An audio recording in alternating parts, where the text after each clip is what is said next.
Hello and welcome everyone to the Possibility Partner Show. I'm your host, Ande Lyons, your Chief Possibility Officer, and I love sharing Andelicious advice with entrepreneurial adventurers. And these are conversations, delicious conversations with seasoned entrepreneurs, all sharing their best advice to help you, me, and all you adventurous entrepreneurs out there keep your businesses humming along and creating prosperity and success, both inner as well as outer in the world. Hello, my wonderful live viewers. Mwah to all my replay viewers. I'm so thrilled you tuned into this show. And to the new folks who this is your first experience on the Possibility Show, Partner Show, thank you for tuning in as well. We're so grateful to have you here. And I have to do a special heartfelt shout out to the Wellness Universe. They promoted this show like nobody's business all over the social media world. I am so grateful to you all. And for those of you who are not familiar with the Wellness Universe, please go check them out at thewellnessuniverse.com. You will learn so much about this wonderful platform, which is really like the LinkedIn for the wellness world. It's so amazing, run by the goddesses Anna and Sherry. You probably will see them in the flow right here on the comments. Anyway, I'd love to stay connected and engaged with everybody. So, you can find me at most social media platforms, but at my favorite bar, Twitter. That's right. It's really, I call it my social media bar. And I'm at Ande Lyons. So please follow me there. Please follow me here at Blab as well. And if you'd like to stay tuned into the Possibility Partner Show, I'd be so grateful if you subscribe to my YouTube channel, Andelicious Advice. You can watch the past shows. There's 46 shows there that are dedicated to your entrepreneurial success. Yay! So you can see my wonderful guest here sharing the space with me. I'm so thrilled. A brilliant technology expert and professional programmer. I mean, this is a major smarty pants here, folks. He's been creating online content since 1994. And for the last 3 years, he's been bringing deeper meaning to folks around the world through his provocative spiritual and soulful stories and writing. Please join me in welcoming the so divinely delicious Robert Clancy. Hi, Robert. Hello. Thank you for having me here. It's truly an honor to finally do this. I know we've been talking about it for quite a while. I know, and I've known you because of your wonderful work that you're doing with the Wellness Universe. But before we dive into this incredible soulful leadership work that you've been doing and sharing with the world, let's dive into your Smarty Pants background, because as managing partner and co-founder of Spiral Design Studio, for over 30 years, you've been creating online content for huge corporate companies and entities, as well as small business owners. And I mean, your work is amazing. What drew you? What compelled you? What, brought you to this area of work? As they say, the universe provides, or, as you take your journey. But in 1987, 88, I met my life partner and wonderful wife, Lauren, and she was a graphic designer down in New York. I was actually at University at Albany studying programming, and I was going to major in that. And about halfway through, they lost all my class files. And I said, this is going to make me crazy. I am not going to be a programmer. What else do I have an aptitude for? And they said, art and psychology. So I actually have a degree in psychology. And like the mafia, the code pulls you back in. So I ended up being a programmer. But, everything that happers to you in life, you use. And I use the psychology in just dealing with not only the staff and, sometimes it gets stressful. You're under deadlines, things like that at the workplace. But obviously the programming came in when the internet kicked in. I was online in 89. And as you said, we developed our first website in 1994, our first content management system and e-commerce site in 1995. I've actually had people correct me and say, you meant 2005. And I said, no, I meant 1995. Oh, yeah. And I developed it. right at the I relate it beginning. to like having watched the world go from horse and buggy to landing on the moon. Right. You've gone from the infancy of content marketing and online presence Right. to where you are today. I mean, Yeah. how do you know? That's a hyper speed of awareness. How did you stay on top of everything growing and changing? And I mean, this is a long time that you've done Well, this. you hit it right there. I like the challenge. I like the creativity, everything being new. And every time we get a new client, a new project, it's something that you can pour your heart into. And I absolutely love it. And yeah, you're right. It's trying to keep on top of the changes because you can be overwhelmed by the technology. I mean, just getting in your car now can be overwhelming. It turned, like, what does this button do? I don't know. It took me Yeah, like 15. how do I turn the clock back front? What? Right. And that's what drives me. It's that type of change. So, Right. it's And great. you've kept your clients coming back year Yes. after year. What do you attribute that to? There's one thing that you cannot bottle. It's service. And it's the one thing that you can do. And if you have a heart-driven business, you can bring that to the table. And our staff, it takes them probably a year or more to learn what we call the voice of the company. So there's many different pieces to that, and knowing those things. So Wow. And speaking of your staff and those who work for you, you have created a business culture that is not easy to do. Folks, Robert's business, Spiral Design, is very committed to the 9 to 5 workday. Hello. pretty close. Yeah, we have to. And we've held that for the last since we've gotten staff, probably in the mid 90s when we started adding staff members. But early on, yeah, you're doing 12 or 15-hour days getting a business off the ground. But that's something that was important to us. And being in marketing or advertising, it's something that is very challenging to maintain. But we find that they have a family life, and you're spending more time at the office than you are at home. And when you're at home, you're probably sleeping most of that time. So we felt that family time is important. We have some staff that need to leave early or work remotely, and you got to work around those things. And that's really part of what we do, and bringing that to the table. I love that idea because I like life to be completely fully expressed, and sometimes that means being able to have a great time with what you're doing work-wise and financially, to be gainfully employed, as well as how you're serving the world in other ways and serving yourself. Right. I mean, my gosh, you got to have time for spa treatments, right, gals? So anyway, the other thing is you have a Black 5th degree, Master Black Belt in martial arts, and you're an instructor, correct? That is correct. And so does this add, I mean, like, I can't imagine like everything else that you're doing. It's just like, look out. This must add a daily practice to your life. Can you talk about that a little? Yeah, we've actually had several staff members get their black belts or take the martial arts, and you have the confidence. And I don't know if I would have had the confidence to sit across from, some of the execs at Citigroup and say, yeah, we can take on this project, and, here we are, and have the confidence to sit across from some of these major companies. And not only that, but have the confidence to know you're going to deliver that. You're going to deliver that product at the end of the day, or that service that they're looking for. And we strive for perfection, and it is hard to do. But in martial arts, you take what's given and you work with it, and then you pass through and let it. And even when you're being, a confrontation or something, what you receive, we call what they give you is a gift, and you use that gift. And whatever they give you, you keep it. So I've actually got a 4th degree master in Taekwondo and a 5th degree master in Chun Tu Kwan Hapkido, which is combat Hapkido. Wow. And of course, Aikido always says, my understanding is you walk away first, right? Yes. There was an episode of Walking Dead which was talking about Aikido and how they it was not to kill anyone, it was to just let it pass through. So it was great philosophy in that last episode. For all you Walking Dead fans. Yeah, oh my right. God. Binge watching at its best. Yes. So yeah, folks, you can go to spiraldesigns.com to see the amazing.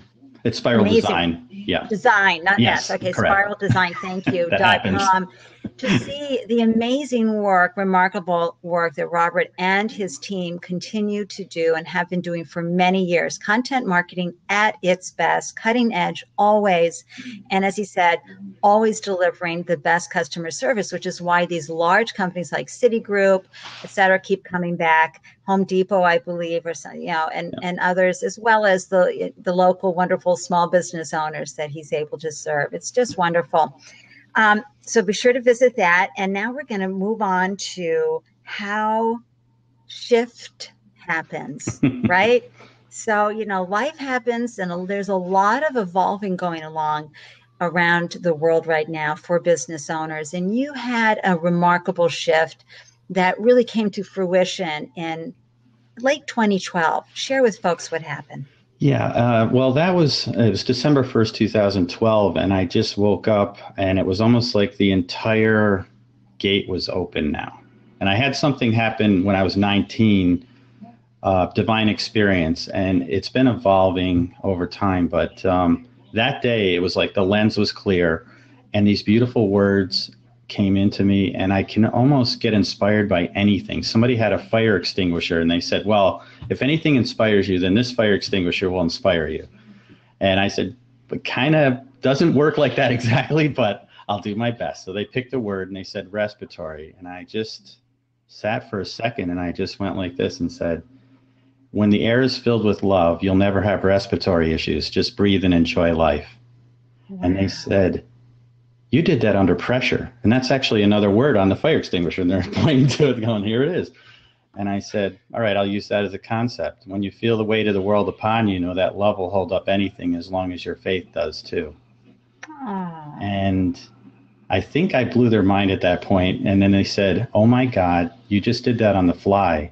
And then another quote came into me and it just said, spread your wings with love and life will always be a smoother sail. And I see inspiration in just about everything. It's everything and anything. Just the way an elderly couple holds hands. I'll notice this in a crowd of people and just for a split second, and I'll feel that connection that they have, or just in a child's smile and simple things, just watching nature. I don't know how to describe it, but I'm a high-tech analytical person, as you know. And I am now center brain. That's the only way I can describe it. Oh my gosh, I've never heard center brain. I've heard whole brain, but I've never heard center brain, Robert. Yes, I am right down the middle of that. And that's where I sit. So it's not whole in that sense. It's not an either or. It's bringing both. And I think to me, what you're bringing that's so important to leadership.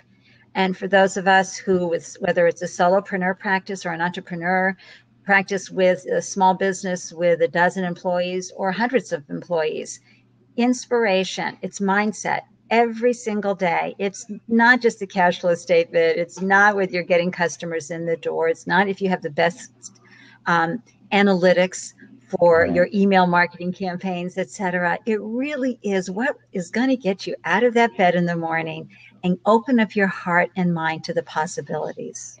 Well, I have a perfect statement for that. And actually, I woke up with it this morning and I had a reminder and it said, this is what you need to say to Ande.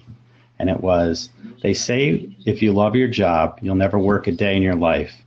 But imagine if your job was loving, you'd live every day of your life working in happiness. And that's what you just said. Hey, everybody, come on. I really, really love that because we need that level of hope and joy. There's so much that we get bombarded with every single day that could turn the brightest optimist into a cynical, jaded person. Right. And we really have to control our thoughts around this. So in your first book, which I love the title, The Hitchhiker's Guide to the Soul, how did this come about? How did you get the title and how did you start writing about it? Well, there was the book Hitchhiker's Guide to the Galaxy. And I read the book and then I was watching the movie when it came out. And all of a sudden the title just said, it's an inward journey. And I was like, okay, because in that book, you have Arthur Dent and he lays down in front of this tractor. It's going to tear his house down. but he doesn't see the big picture. The entire earth is about to be destroyed. And then his friend, who's Ford Perfect, is there, and he's going to take him on a journey. So he says, okay, I'm a hitchhiker, an alien. So they hitchhike off the planet, and they're trying to find the meaning to life. And every time that they jump or hitchhike to another event, it starts taking them what they believe is further from their goal. But ultimately, they end up right where they're supposed to be. And there really is no meaning after all. It's this journey. It's the journey. And so that's how the title of the book came about. It was really inspired by The Hitchhiker's Guide to the Galaxy. Mine is the inward journey into yourself, and how do you find that meaning? Well, and you talk about soul hitches. Share with everybody what soul hitches are. Well, in my life, I've had several kindred spirits that come into your life, and some can just be a casual a meeting in a supermarket or something. Somebody just handing you fruit from the next, and you just connect, and all of a sudden there's some word or message that they have for you, and you hitchhike on their soul for that brief moment, but it guides you to your path. And everybody that we meet, I've had in a throughway rest stop, this young woman who was coming at me she had arm canes, and I should have held the door for her, but I was in such a hurry to get to, point A to point B, because that's how I was running my life. I'm just going boom, boom, boom. I got to get there. I'm making time, making time. We can't, 2 minutes in the restroom. We're out of here. And I ran back. I was talking to my wife, trying to guide her to the bathroom, get her in there as quick as possible, because, so I get going. And I blew past this young woman coming to the door, and in mid-sentence, I stopped talking to my wife, and I fade back, and I go and open the door. And by this point, the woman looked at me kind of funny, because she's like, couldn't you have opened that, gave me that look. You should have opened that when you were here. Where are your manners? Yeah. But instead of doing that, our eyes met, and she had these beautiful blue eyes, and she just said, that is a great shirt. I love that show. And I was wearing a Seinfeld shirt. And in that brief moment, we connected on another level. And I wanted to say, I need to talk to you later. We're going to have a longer conversation. And all that happened in that split second. And I know she felt it too, because I could see the look on her face. And we wanted to talk all day. I could feel that. But I kept moving, and I just slumped into a bench, and I thought, running through life at this speed is like going through a museum with your eyes closed. You really miss the small things and every detail. Why rush past the painting? I'm like, oh, I saw that painting, I'm done. You could spend your entire day looking at that painting and getting something from it every time that you glance at it. So I needed to slow down. Yes, I still battle this, rushing around, but we're all human. Part of our being human. We're all human, and it's just part of life. I know this group that's here: Deborah Oakland, Laura Varilli, Alice Badler, Anna Pereira, Ashley Brewer, and Sherry Elise and Shelley Lundquist. I know all of you are going, oh yeah, and Richard O, same with you. Loving, really, your one-liners. I mean, there's so much that we're all getting from the visuals that you bring to Robert. And that's an interesting point, because when I see the quotes, I actually do see them. When they're in my mind, as they're encoded as visuals. So it's interesting that you brought that up, because that's how I see them when I'm talking. And when I say one of these, I paint the picture of that, and I see it in my heart, and it all just comes together from there. And speaking of love and heart and all of that goodness, in the Hitchhiker's Guide to the Soul, you list an acronym for the word LOVE. Yes, I do. It is 4 things that I look at, and it's love. And it stands for 4 things in my mind. It's leadership, it's opportunity, it's volunteerism, and enthusiasm. And when you bring those into your heart, life mends itself. But if you bring those into your soul, you can mend the hearts of others. And I look at that as sort of a way of living. And love is such a simple 4-letter word, and we label everything with it. But have you ever thought about really what that word means? It's 4 letters, but it means everything. Everything. And how could I not have something that related to that? And I think, some people struggle with, how does leadership fit into love? It does, because you need to lead people to a place worth going to. And if you don't bring that leadership to the table, who else is going to do it? And we're all leaders. You never have a day off from being a role model. There's always someone who looks up to you. It doesn't matter. And so every day that I leave the door, I think, how do people look at what I'm doing? How am I living to my potential? Am I living to what I'm supposed to be doing? And it's not easy. I can't say it's easy, but it's something that you can set as a goal. It's a daily practice. And I think a lot of what you're sharing with us today are things and reminders of how we need to be. You know, Bob Berg recently interviewed a gentleman who wrote a book about, something matters. I can't remember the first name, but he talked about how, it was 7,000 employees in his business, Robert. He sees everyone as a child. Right. Yeah. I don't know where that noise is coming. Do you hear that echo noise going on? No. Well, good. It's clear for me. Yay! So I'm just hearing some fun stuff coming in. That's fine. Let's talk about your Facebook page, because when did you start there? Now you have over a quarter of a million people on Guide to the Soul Facebook page. Right. That started on that day, on December 1st, 2012. I just decided to start posting these words that came in. And it's grown organically just through the shares and the words. I mean, it started out slow at first, but once it hit 1,000, and then it was 5,000, and then it was 20,000, and it grows by probably 1,000 to 2,000 a week, on average, somewhere in there. But I needed a place to put these words, and I actually make the graphics every morning when I wake up. I literally write the words and put them on the graphic and post it. And typos and all, because I'm half awake, half asleep at the time. Sometimes it's like 5:36 a.m. and I'll wake up. And I used to have to wake up in the middle of the night and write them down on a pad. And I still have the pad, and half of it doesn't even make sense. It's just like parts of words in there.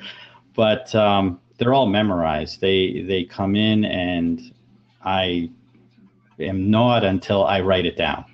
Let's just put it that way. I get nudged until, it's like, okay, I put it down, and I can go about my day. And then I'll have one of those days where it might be 11 p.m. or something. I'm like, did I write the quote today? But I haven't missed a day since December 1st, 2012. Closing in on about 50,000 words that I've written. I have entire poems. I can sit here for quite a while and just recite words, because they're all in a Rolodex, like a visual whiteboard in my mind, and they're all right there.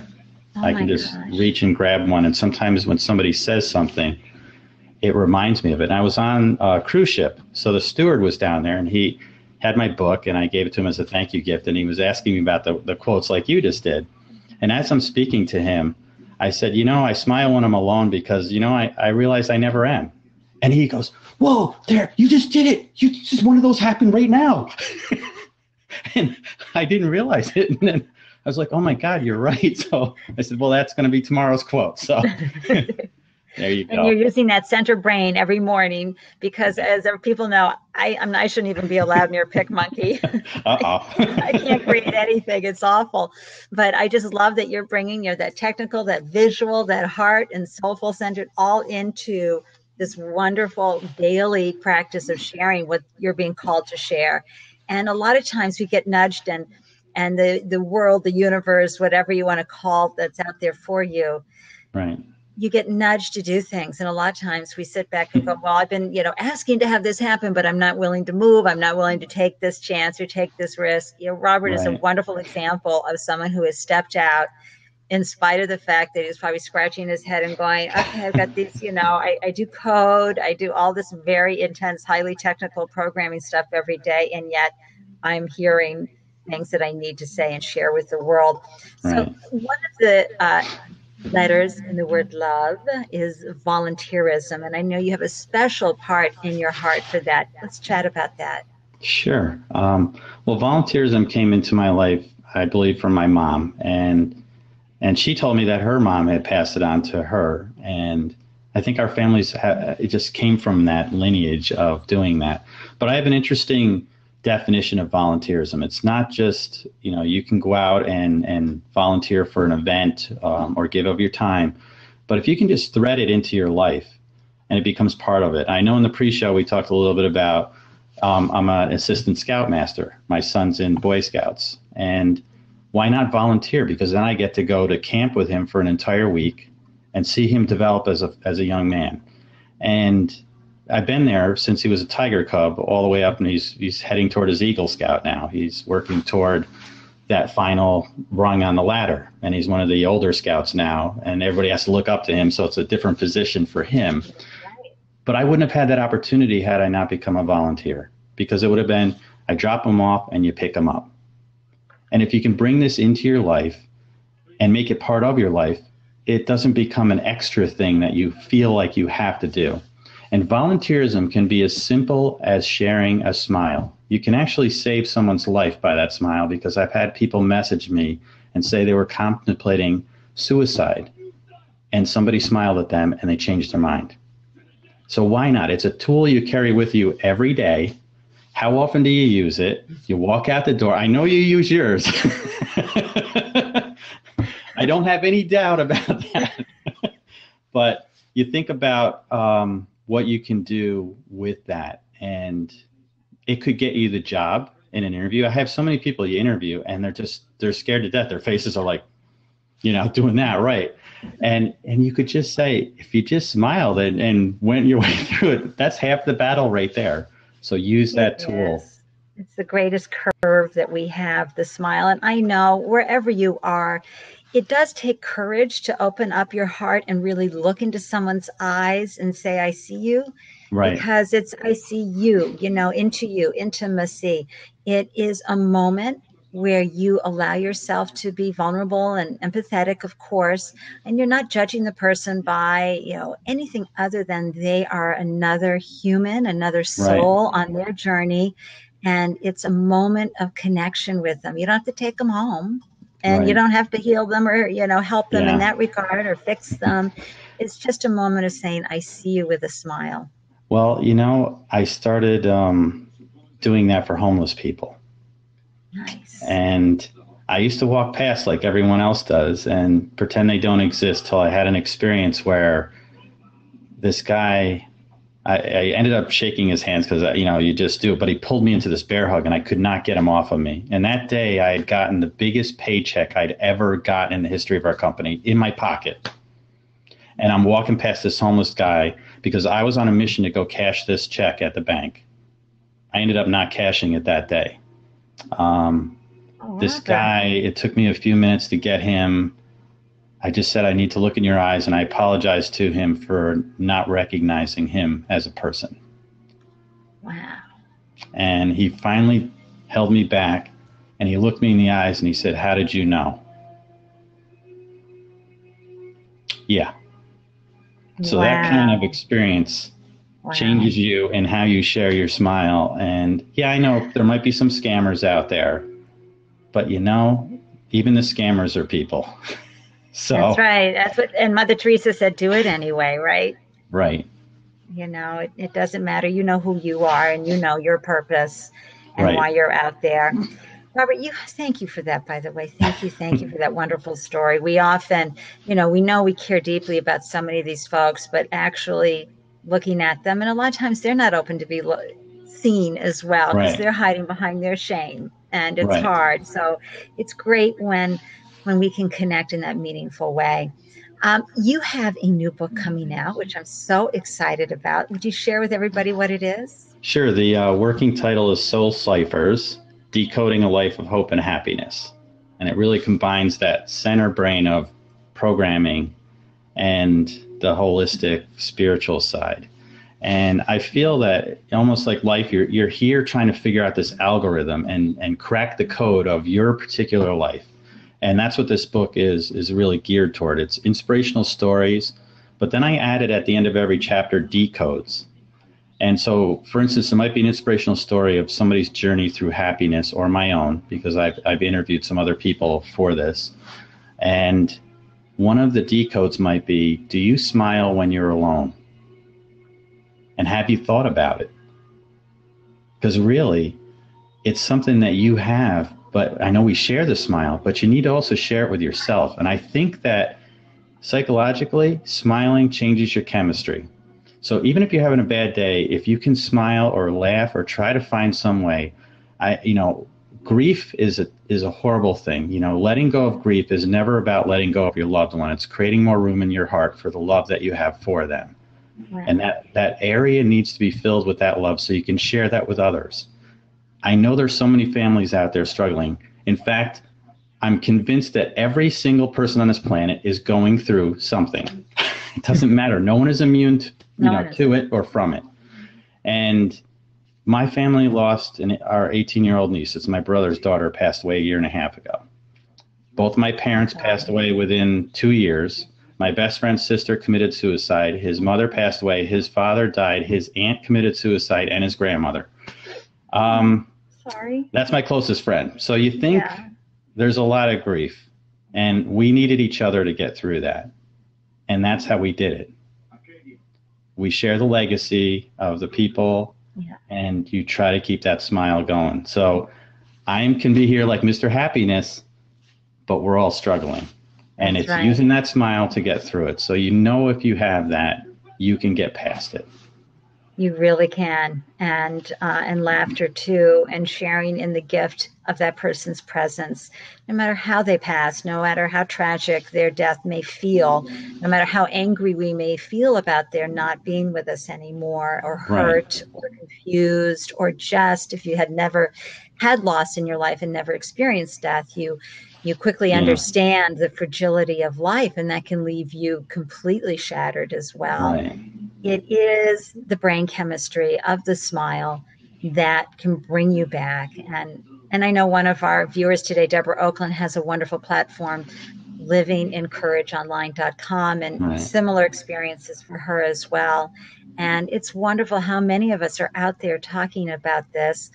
While we're very busy, being our smarty pants selves with our businesses, it's important to know that each person that we touch through our business, here on social media, et cetera, we have an opportunity to share a smile, a moment of happiness with them. So I love that. And that whole decodes, what a great word. I mean, how did you come up with that word? Like everything else, Andy, I don't know. I just woke up with the title, and I've gotten most of my book titles. I know each of my books are supposed to be titled or what they're about. I'm writing 9 books. I'm at book 4 right now. Wow. So book 5 I have is a workbook, I think. I'm not sure. And I think I'm supposed to write a book on love. Well, I love that, here we're talking about, leaders and how soul work can create better leaders. And we touched on that a little, but I want to expand on that because we have a lot of leaders watching the replay. We have a lot of leaders here live today. And it's such an important role. It's not just being the CEO of like a Hewlett Packard or a political leader. It really is when you get up every day, you have an ability to lead no matter what role you have in life. Will you expand on that some more, please? Sure. And I have a perfect quote. So it's, you'll often find great leaders at the top of a summit looking back upon their challenges. But often the greatest of all leaders are still at the foot of the mountain helping others achieve that summit. And that's really what we're here for. And as a leader in a company, you need to look at your staff. And sometimes they're masking things, especially new staff members at our company. They may not share that they're going through something, but the signs are there. And what's our normal instinct to do when somebody is going through grief or they're just not quite right that day? We retract, we pull away. And that's exactly what happens in martial arts. The body is designed to avoid pain. And we use that as an advantage in martial arts. If I want you to go on the ground this way, I'm going to force pain at you in and in that direction. But also it can be used as a tool that when you go in to that pain, so you have to reach out to those people. And sometimes it's just asking them, is everything okay? Is there something we can do? Share what you're going through because we might be able to help you. We're here for you. And that makes a company. That really makes why we're here and in your career. So how can you bring this? It's the person that if you're in a cube farm and you're at one of those companies, you know what's going on in the cubes around you. And everyone knows. Sometimes it's just sharing that smile or just reaching out to that person. we need to approach pain and go in and not retract away. Right. I love that. I love that. It requires an open heart to do that. Do you have something you'd like to read to everybody? Sure. I have a couple little things here. I have my definition of love, which we talked about the acronym, but I'll read the words. The word love is only made up of 4 letters, but have you ever really thought about what that word truly means? Love may be a simple label we place upon things that matter to us, but love represents how we're connected to the very fabric of the universe. Love is the light of God that connects each of us together. We can't begin to comprehend what love represents to all of humanity. Thus, we're only left with 4 simple letters to describe it. Oh, thank you. On behalf of everybody watching too, I'm saying thank you to you. Yes. And then I have a poem, and it's on volunteerism. And, threading this into your life is really important. And this really, I believe, tells everything about why we need volunteers. It's called Open Hearts and Helping Hands. With open hearts and helping hands, volunteers serve across our lands, paid with love and gleaming smiles, filled with empathy that spans the miles. They give of their time a special gift, sometimes from dawn through the late night shift. The work may be easy, but often it's hard, but only true leaders can lead the charge. Laugh and tears are what they've all shared. Everyone they've helped knew they cared. With hearts as wide as the ocean is deep, volunteers carry the love, which they sow and reap. Without them, compassion would wilt and die. You will always find them with hope in their eyes. Get involved so their numbers will double, because they will certainly help you when you're in trouble. I love that. They were taught to serve. They were taught to serve by their fathers and mothers to make a difference in the lives of others. So open your heart and lend a hand, and you too may end up in the promised land. Which is, how you feel today at this moment. Yes. That's beautiful. It's so easy to get involved in another episode or a binge watch of, Walking Dead or CSI or Scandal or whatever anybody's interested in watching. And it's hard to drag ourselves away. But at the end of the day, it really is worth carving out that time for volunteerism and for giving back. Thank you so much for that poem, Robert. You're welcome. Well, thank you for listening. Oh, I loved it.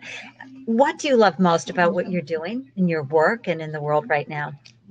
Everything. I mean, I said it earlier, if you love your job, you never work a day in your life. But when your job's loving, every day is working in that happiness and touching the lives of people. When I get messages that, somebody on my page may say, I needed to read that today, I get those. But there are other messages that come in and say, I read what you wrote today, and by the grace of God, I found it because I was going to commit suicide. You can't put a price on that. I love every moment of sharing the words, and I just want to continue to do this. And it's sort of, we did this special show for the Wellness Universe. It's career versus calling. So I know Sherry and Anna are there, and we're ready to push the buzzers. But I'm bringing both of those paths together, and I think that's what my life is about, and I believe that everyone has that calling. So as you go, how are you, your day-to-day life, and then there's a root, and you need to align both of those, and that's what I do. Wow, there's a root, and you need to align both of those. Well said. And what are the possibilities you're seeing coming up? Next you have the book, but what else do you got going? Oh, I've got other interviews. I'm just looking really to finalize this book. I have a literary agent, so the book is kind of in their hands right now. I'm hoping, a great publisher comes in. That's what I need to be able to get this book in the hands of more people. And I just want to do more speaking events, and I'm probably going to come up with an online program. And I don't like the word webinar, but I'll have something that is like that will help heal people, because that's, I think, what my calling is.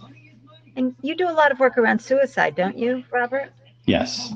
Just because of my friend's sister, as well as I've lost so many other friends, and that's an event that happened early in my life with close friends. So I think that we all need to ride the journey out to the end, and it makes it worthwhile, and there's always something. So, right. And for those who are left, too, and recovering from such a loss in such a tragic way.